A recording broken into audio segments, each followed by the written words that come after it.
नमस्कार RT academy रे आपण मानकु स्वागत पिलामाने आज आम भिडियो उत्कल दिवस उपरे सुंदर एवं संक्षिप्त ओडिया भाषण टे लिखा तेबे चलते पिलामाने डेरी नक भिडियोटी को आरंभ करवा।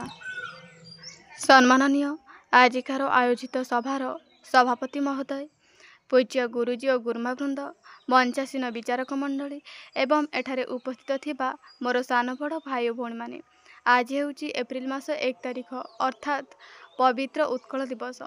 आज एही दिवस अवसर रे मते किछि कहिबार सुजोग मिलिथिबारु मो निजको धन्य मन करुछि। 1936 मसीहा एप्रिल मास 1 तारिख रे आम राज्य ओडिशा एक स्वतंत्र राज्य रे परिणत होइथिला। आम राज्य निजर राजनैतिक मानचित्रर आकार मध्य प्राप्त करिथिला।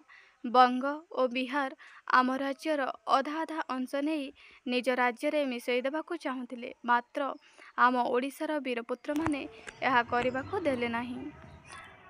उत्कल गौरव मधुसूदन दास, उत्कलमणि गोपबंधु दास, व्यासकवि फकीरमोहन सेनापति, स्वभाव कवि गंगाधर मेहेर, कविवर राधानाथ राय, महाराजा श्री कृष्णचंद्र गजपति मिसी ओडिशा को एक नुआ परिचय देले। भाषा आधार रे प्रथम करी राष्ट्र निर्माण करागला। उत्कल, कलिंग एवं उड्र नाम रे परिचित आम ओडिशा इतिहास पृष्ठ अनेक गाथा बहन करे।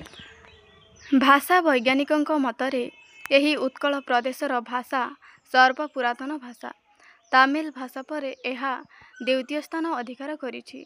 ओडिया भाषा रे रचित अनेक पुस्तक देश विदेश रे अन्यान्य भाषा रे रचित होई पढ़ा जाउछि। कर्मवीर गौरीशंकर राय थिले ओडिया भाषा रे लिखित प्रथम संवादपत्र उत्कल दीपिकार लेखक। तांक परे आमे ओडिशा रे वर्तमान ओडिया भाषा रे लिखित अनेक संवादपत्र, मैगजीन आदि पढ़ुछंती।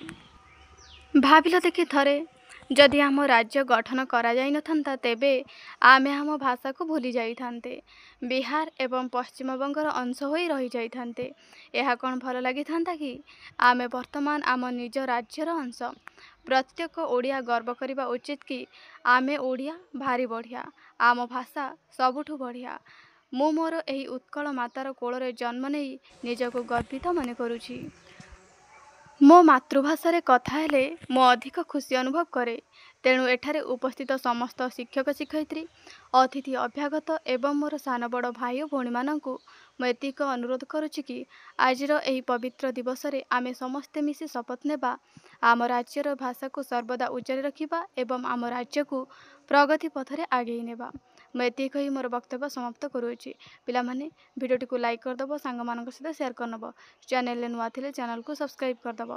धन्यवाद।